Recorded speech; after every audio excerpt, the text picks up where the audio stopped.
Pourquoi tu fais toujours des rêves où tu es à l'école primaire? Et c'est régulier.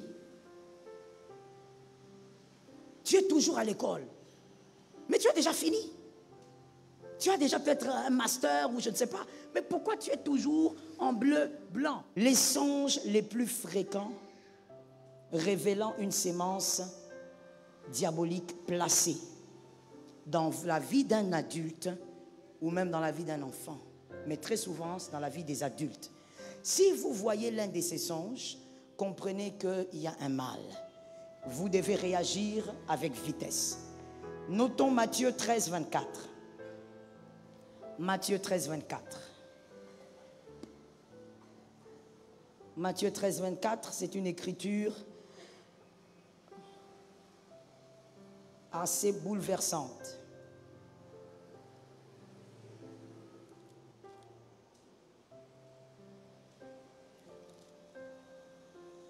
Prenons 25 pour aller directement au but.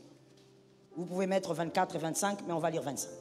Mais pendant que les gens dormaient, son ennemi vient, s'aima de livrer parmi le blé et s'en alla. Quand est-ce qu'il s'aima? Pendant que les gens dorment. Il vient, l'ennemi vient, il sème, livré, pendant que les gens dorment, pendant le sommeil. Il sème le mal, alors qu'on a déjà sémé le blé. On a déjà sémé les bonnes choses. Le diable vient s'aimer maintenant le mal. Ça ne va pas croître au nom de Jésus. Regardez ce qui se passe. Écrivons. Premier type de songe que l'on voit fréquemment lorsque la sémence du diable est passée par un songe. Vous serez très souvent entouré des inconnus dans une réunion quelconque ou dans un meeting, mais vous allez vous voir, je dis c'est fréquemment, je ne dis pas que c'est une fois, tu as fait ce songe une fois par mois ou une fois par trimestre, je parle de la fréquence, la régularité. Vous vous verrez au milieu des gens que vous ne connaissez pas, très souvent vous êtes avec eux, mais vous ne les connaissez pas et vous êtes toujours en réunion. Et généralement d'ailleurs dans cette réunion, ce n'est pas vous qui parlez, ce sont les autres qui parlent, vous ne parlez pas. Mais vous ne connaissez pas ces gens. Que l'Éternel te donne la victoire. Deuxième type de rêve, vous verrez. On vous donne un fruit et on vous exige de manger ce fruit. Le fruit, généralement, quand on voit dans un songe, les fruits sont des images très positives. Très positives. Mais attention, lorsque le fruit porte ces deux images, ça devient dangereux. Premièrement, lorsque le fruit est avarié, c'est dangereux. Il y a une signification qui est cachée derrière. Par rapport à votre propre vie, il faut la prière. Ou encore lorsqu'on te donne un fruit, mais on te dit mange. Alors là, ce n'est pas une sorcellerie, mais seulement on veut placer une sémence en toi qui va t'imposer les humiliations dans la vie. Tu dois vaincre au nom de Jésus. Voilà pourquoi je disais que ton esprit doit peser. Quand tu pries et que ton esprit pèse, même la nuit, ton esprit décide. N'est-ce pas? Nous tous, nous avons déjà fait des songes ici. Alors vous avez déjà remarqué qu'il y a des moments où, par exemple, on te poursuit, tu cours, mais tu n'as pas de vitesse. N'est-ce pas? Ça veut dire que ton esprit n'a pas de poids. Tu n'as pas assez de puissance. Tu dois prier encore. Et d'autres aussi, des fois, tu vas voir maintenant, on t'attaque. Tu t'arrêtes, tu commences à te battre. Et puis tu arrives à vaincre. C'est-à-dire ton esprit pèse. Il faudrait que ton esprit ait la liberté de décider dans le songe. Quand ton esprit arrive à ce niveau, c'est que ton niveau de prière est quand même bon. Si on doit donner des pourcentages, on va dire que tu es au moins à 70%. C'est-à-dire tu as maintenant tu es dans la dimension où, quand tu rêves, surtout quand par exemple on te poursuit, à un moment donné tu t'arrêtes, tu dis trop c'est trop. Tu as trop couru et puis tu t'arrêtes, tu dis maintenant viens on va se battre. Qui a déjà vu ça? On est nombreux, moi aussi dedans là-bas. Tu cours, après un moment tu dis oh. Maintenant moi, plutôt ce qui m'était arrivé, c'est pas que j'ai décidé de m'arrêter pour rien. J'ai couru, je te dis que j'ai couru. Hein? Non, l'esprit est compliqué. Hein? La manière dont je courais là, je ne peux pas courir comme ça, dans la vraie vie. Mais à un moment donné, je me suis rappelé, je l'ai dit même, je dis oh, je suis dans un rêve. Oui, je vous dis, j'ai dit non, je suis dans mon propre rêve. Donc moi-même, je vais décider. Je me suis arrêté, j'ai dit d'abord, j'ai commencé à courir depuis longtemps, c'est qui me poursuit? Je ne sais même pas ce qui me poursuit. Je me suis arrêté et j'ai vu un être bizarre venir. Ce n'était pas un être humain, ce n'était pas un animal, c'était un truc très bizarre. Venir juste devant moi. Et je lui ai dit, comme tu es là, prépare-toi, on va se battre. Il faudrait que tu arrives à un point où dans ton rêve, tu décides de ton sort. Il ne faudrait pas, depuis que tu as commencé, tu sautes les murs, tu te transformes en chat, tu cours. Ah, frère. Et tu dis, non, Dieu me protège. Non, frère, sois puissant. Oh, je dis, sois puissant. Troisièmement, vous allez remarquer les rêves les plus fréquents. Vous verrez quelqu'un porter vos vêtements. Mais je dis encore, ce sont les types de rêves qu'on fait régulièrement. Pas qu'on a fait une fois, 2 fois, non. Ça, une autre interprétation peut-être. Mais quand vous avez rêvé ça, vous rêvez ça souvent. Des fois même vous êtes fatigué. Vous voyez toujours quelqu'un qui porte vos chaussures. Vous voyez toujours quelqu'un qui porte vos vêtements. Ce qui est à vous, restez chez vous. Ça tombe sur toi, mon frère. Quand je dis ce qui est à toi, reste chez toi. Ça veut dire même si c'était ailleurs, ça part. Et là, ça montre clairement que le diable vous a imposé l'humiliation. Parce que le vêtement, écrivez s'il vous plaît, révèle la gloire de l'homme. Le vêtement, c'est la gloire de l'homme. Voilà pourquoi Adam, quand il a réalisé qu'il était nu, il s'est caché. C'était quoi le vêtement d'Adam dans les jardins d'Éden? C'était la gloire de Dieu.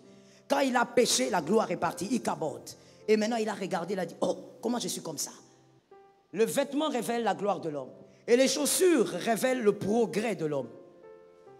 Le progrès. Quand tu rêves que tu as porté des belles chaussures dans un rêve, oh, commence à célébrer Jésus. C'est que Dieu est content de ton progrès. Et tu vas aussi percer. 40e point. 4e rêve. Vous vous retrouvez toujours dans une ancienne maison, abandonnée. Une maison que vous avez déjà quittée depuis des années. Mais toi, tu rêves toujours que tu es là-bas. Peut-être même, ce n'est pas une maison abandonnée. Mais tu es déjà marié.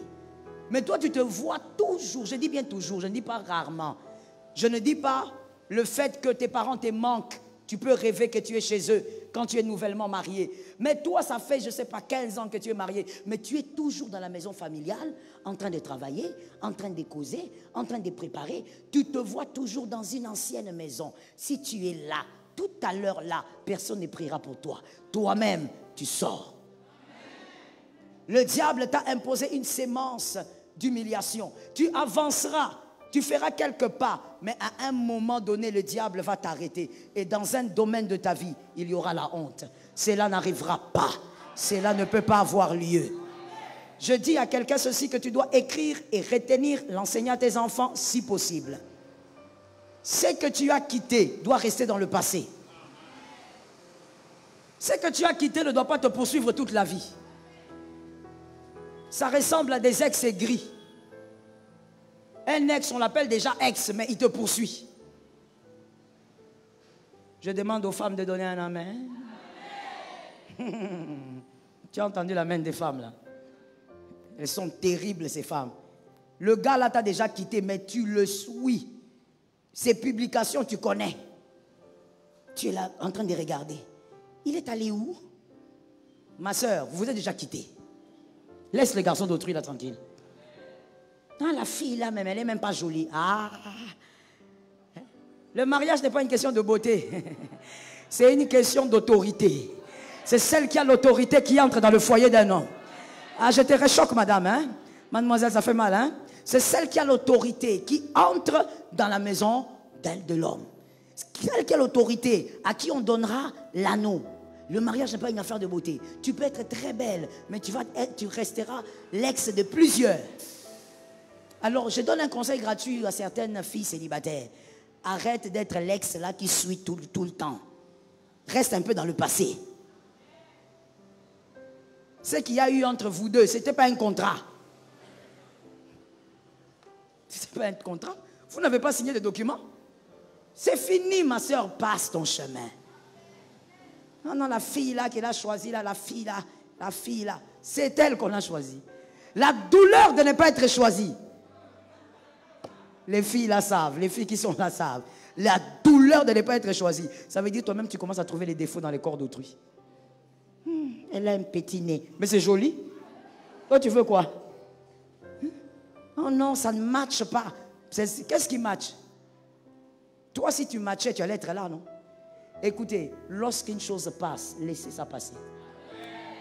Est-ce que quelqu'un m'entend? Lorsque vous vous voyez dans des anciennes maisons, dans des lieux où vous étiez il y a 10 ans, mais toi tu te vois là. Je donne encore un exemple plus courant aussi, que plusieurs personnes ont eu à me raconter. Et vraiment plusieurs, dans tous les continents pratiquement. Tu es licencié. Mais comment tu es toujours en bleu-blanc pour nous ici à Kinshasa? Tu es toujours en bleu-blanc comment? Comment tu fais toujours des rêves où tu es à l'école primaire? Et c'est régulier. Tu es toujours à l'école. Mais tu as déjà fini. Tu as déjà peut-être un master ou je ne sais pas. Mais pourquoi tu es toujours en bleu-blanc? Sors de cette condition. Vis ta vie actuelle au nom de Jésus.